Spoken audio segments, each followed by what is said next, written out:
Cuando inviertas, haz como yo. Invierte con NextTV. Hola a todos, muy buenas tardes, bienvenidos de nuevo a un análisis de renta variable siguiendo con el calendario de resultados y en una jornada especial donde la mayoría de los informes se conocerán después del cierre de la sesión americana. Le toca el turno a Microsoft, otra de las compañías del ámbito tecnológico que también con un fantástico desempeño durante el año 2020 y ahora aún más si cabe durante el año 2021 con recientes acuerdos con la compañía Nuance que potenciarán sobre todo el desarrollo en el ámbito de la inteligencia artificial y de la computación en la nube. Recordemos que uno de los grandes problemas que a día de hoy todavía no lo son, pero que lo serán en el futuro, será la resolución de problemas complejos en el ámbito del Big Data y sobre todo del almacenamiento de grandes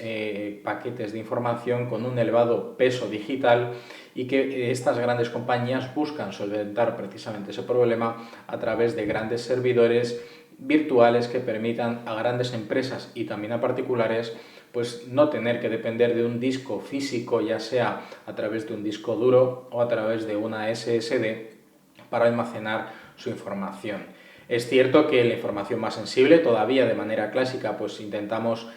guardarla y protegerla a través de nuestros terminales físicos, pero lo cierto es que en el ámbito empresarial cada vez ese problema se deriva a grandes corporaciones como por ejemplo Microsoft, las cuales ofrecen ese servicio de computación y almacenamiento en la nube para evitar disponer de grandes terminales o grandes servidores en las compañías que requieren de espacio y de un coste eléctrico y de un coste de mantenimiento muy elevado, cuando a través de un alquiler o de una suscripción, en este caso profesional, o de contratos particulares entre empresas con Microsoft, pues intenten acordar el mejor precio disponible y resuelvan todos esos problemas derivados de la gestión particular del almacenamiento. Dicho esto, Microsoft, sus resultados, las estimaciones datan de que desde los 35.020 millones de dólares publicados el año pasado se estiman un crecimiento también de unos 6.000 millones hasta los 41.000 para este cierre del primer trimestre, seguido de un EBITDA desde los 16.000 millones hasta los 19.000 millones. Estamos hablando de un incremento también de unos 3.500, 4.000 millones de dólares, que bueno, pues sumado también al efecto final hacia el beneficio neto, pasaríamos de observar un beneficio neto de $1,40 en el trimestre del año pasado con una estimación de $1,78 para este primer trimestre del año 2021, que para ellos es el tercer trimestre fiscal del año 2021. Sin embargo, el free cash flow se mantiene más o menos en línea con una pequeña caída de unos 400 millones, aunque la cifra neta es bastante importante en relativo al cash flow publicado, que será de unos 13.300 millones de liquidez disponible para hacer frente a sus necesidades de inversión o de CAPEX o de inversiones u obligaciones de corto plazo. La verdad que los resultados de Microsoft siguen una deriva muy interesante, sobre todo en el desarrollo. Recordemos que en el plan estratégico de Microsoft está muy vinculada con el ámbito de la sanidad y que esperan desarrollar y están en proceso de desarrollar terminales y tecnología para la detección precoz de determinadas dolencias o patologías, como por ejemplo diferentes tipos de cáncer, que hagan más fácil, lógicamente, la vida no solo de las personas que puedan ser propensas a cualquier tipo de esta circunstancia médica, sino también para ayudar al ámbito médico a resolver determinados problemas a la hora de pues detectar o de controlar una patología. Dicho esto, en el contexto técnico del valor, la verdad que hemos venido haciendo un desarrollo de la compañía con relativa periodicidad. Es cierto que ahora nos toca observar los resultados que conoceremos después del cierre de la sesión de hoy, pero a modo de recordatorio he borrado un par de líneas que teníamos marcadas de la compañía. Ahora actualmente lo único que tenemos en el gráfico como tal es la media de 15 sesiones, pero vamos a ir marcando primero la media de 50 sesiones para que veamos que las zonas de acumulación para finalmente pues soltar con fuerza el precio les ha permitido distanciarse, y si marcamos también la media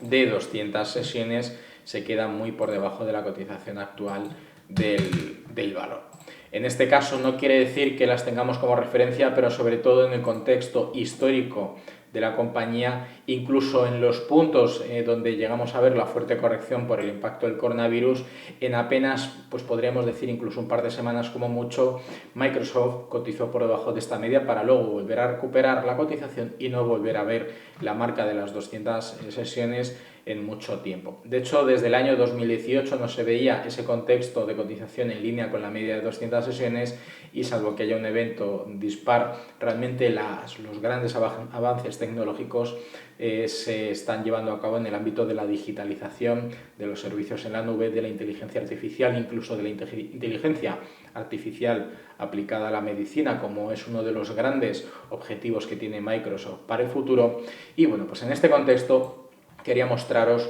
una cosa. Por un lado, recordemos que el gran impulso de la ruptura de los tres máximos relativos o este triple techo que llegó a dibujar, si utilizamos Fibonacci para ver hasta qué punto alcanzó, en qué momento del retroceso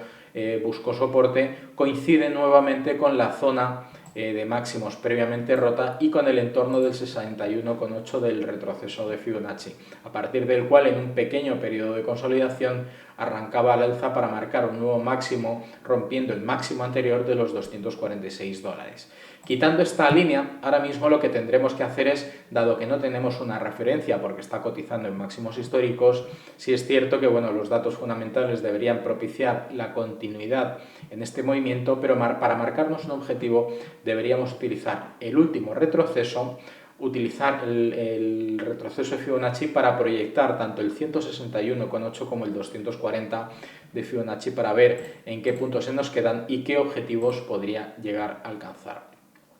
Como podemos observar en el gráfico de Microsoft, el proceso de acumulación que está llevando a cabo actualmente coincide con el entorno precisamente de este retroceso del 161,8 de Fibonacci. Y aunque no ha llegado a tocar la media de 15 sesiones, salvo que haya alguna noticia positiva o que los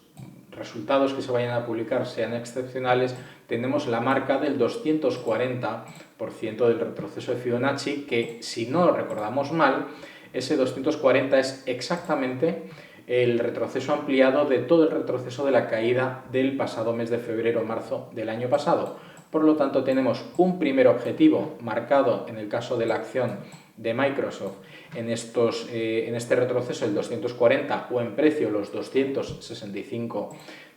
por acción como primer objetivo, y un segundo objetivo que sería el 240% del retroceso Fibonacci del último retroceso de más corto plazo, lo que implicaría un objetivo secundario mucho más exigente en torno al 240 de este retroceso o los $276 por acción. En cualquier caso, una operativa en corto sobre Microsoft sería lo menos recomendable porque sería ir directamente en contra del mercado, y dado que tanto el contexto económico actual como el atractivo de la compañía, como los fundamentales, que eso ahora mismo es lo que más va a priorizarse en la cotización de las acciones, pues lógicamente operar en contra del mercado sería lo menos recomendable. Para una operativa en largo, recordad que tenéis tanto la acción al contado, que no tiene comisión de compra-venta, como la operativa con el CFD, con el efecto apalancamiento, que podremos utilizar a modo de eficiencia. Viendo que la acción vale $260, pues podríamos dividir a una quinta parte el margen necesario para operar una acción de Microsoft, o si queremos utilizar el apalancamiento como un efecto multiplicador, utilizar, por ejemplo, lo que nos valdría una acción, $261, utilizarlo 100% como margen y multiplicar por 5 nuestra exposición, que sería el equivalente a prácticamente invertir en acciones de Microsoft por valor de $1.261. Es decir, prácticamente en lugar de comprar una acción, compraríamos 5. Por supuesto, la gestión del riesgo es siempre importante y prioritario, con un stop loss ajustado a nuestro nivel de riesgo y con un objetivo siempre que el ratio riesgo-beneficio sea interesante. Con objetivo, en este caso, el take profit en primer lugar en los 265, con el retroceso de la caída del mes de febrero-marzo del año pasado, y el segundo en los 276, que es el 240 del retroceso recientemente realizado durante el mes de febrero y mes de marzo de este año. Por mi parte, nada más. A la espera de los resultados, os deseo una muy buena sesión. Nos vemos en próximos análisis.